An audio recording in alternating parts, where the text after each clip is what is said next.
In the year 1607, three small ships, the Susan Constant, the Godspeed, and the Discovery, set sail from England, carrying with them a dream of wealth, of gold, and of a new beginning in the untamed lands across the Atlantic. When they finally landed in the humid swamps of Virginia, they founded what would become Jamestown, the very first permanent English settlement in the New World. But what began as hope would soon descend into unthinkable horror. At first, the settlers believed they had found a paradise. Thick forests surrounded them, rivers flowed with fish, and fertile land stretched far beyond the horizon. Yet they had underestimated the land. The brackish waters of the James River carried disease. Mosquitoes spread fevers. Crops withered in the strange soil, and worst of all, the settlers had not come prepared to farm. Gentlemen, unused to labor, sought gold instead of grain. They were dreamers, not builders, and dreams in the wilderness soon turned to nightmares. By the summer of 1609, Jamestown was already fragile. Then came the storm. A hurricane in the Atlantic scattered the fleet, bringing vital supplies. One ship, the Sea Venture, wrecked on Bermuda, stranding much-needed reinforcements.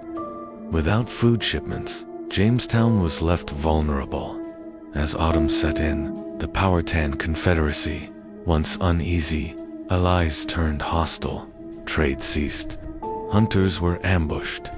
The fort became a prison. Thus began what history remembers as the starving time. The settlers were trapped. Winter winds cut through their crude shelters.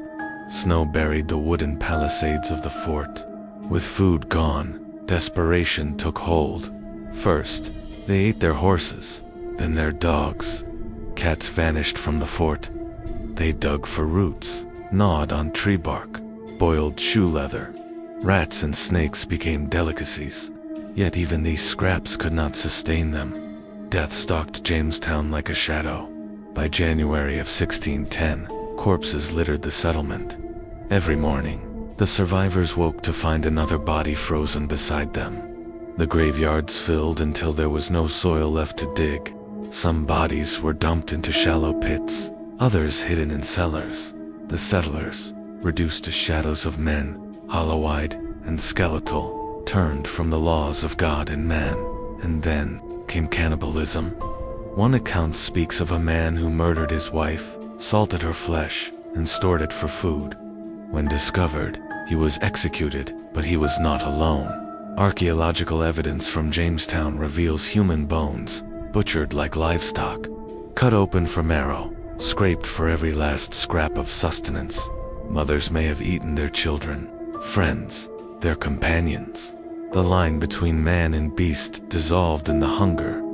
The settlement meant for glory had descended into horror, its people surviving on the bodies of the dead.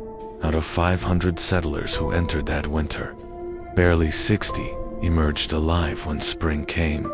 Jamestown had survived, but not without a stain that history cannot wash away. The starving time became a whispered legend of what men will do when stripped of hope, of morality, of everything but the desire to cling to life. And yet, the nightmare was not over, for Jamestown would be rebuilt on bones, on betrayal, and on the memory of human flesh. Part 2 will take you deeper into the evidence, the survivors' stories, and how cannibalism at Jamestown was finally uncovered after centuries of silence. The tale of Jamestown's cannibalism could have remained a rumor, a whispered stain hidden by time. But centuries later, the earth itself revealed the truth. In 2012, archaeologists digging at Jamestown uncovered a skull and leg bones in a cellar pit. At first glance, they seemed ordinary remains of a young woman. But closer study told a darker story. Her skull bore marks, hesitant cuts at the back of the head, as though someone, unskilled in butchery, had attempted to split it open. Her leg bones were fractured to extract marrow. The cuts were not those of an executioner, nor of an enemy. They were the marks of starvation, of people desperate enough to eat one of their own. The girl, whom researchers named Jane, was likely around 14 years old. She had sailed from England, seeking a new life, only to become food for others. Jane became the silent witness of Jamestown's most horrifying chapter. The written records of the colony, too, tell of this descent. George Percy, the governor of Jamestown during the starving time, left behind a chilling account. He admitted that the settlers dug up graves to eat the dead, that men and women consumed things that nature most abhorreth. His words, once dismissed as exaggeration, were confirmed by Jane's bones. But why did Jamestown fall so low? Some blamed the leadership, others the settlers themselves, too proud to farm, too arrogant to prepare. The Powhatan too played their part, cutting off supplies and forcing the English into isolation. Yet hunger cares nothing for blame. Hunger reduces the proudest man to an animal. Hunger makes devils of saints. Hunger strips away every mask. Imagine the nights inside the fort, the wind howling through cracks in the wooden walls, the smell of decay lingering in the air, a mother rocking her lifeless child, a man staring at the body of his friend, torn between grief and temptation, the sound of knives scraping bone in the dark, muffled so others would not hear. This was Jamestown's reality, the colony that was meant to bring light to a new world, instead drowning in shadows.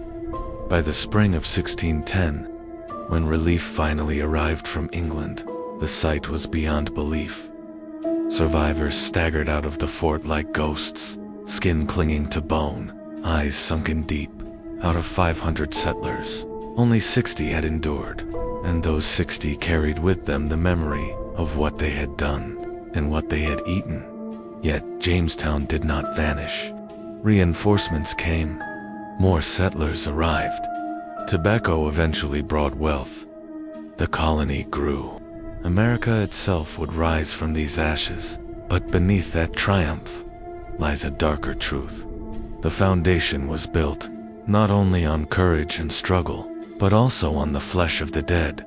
The story of Jamestown's cannibals reminds us of the fragility of civilization, how thin the line is between humanity and savagery, how quickly hunger can turn a dream into a nightmare, and how, in the cold grip of starvation, even the most sacred bonds, family friendship, faith, can be devoured.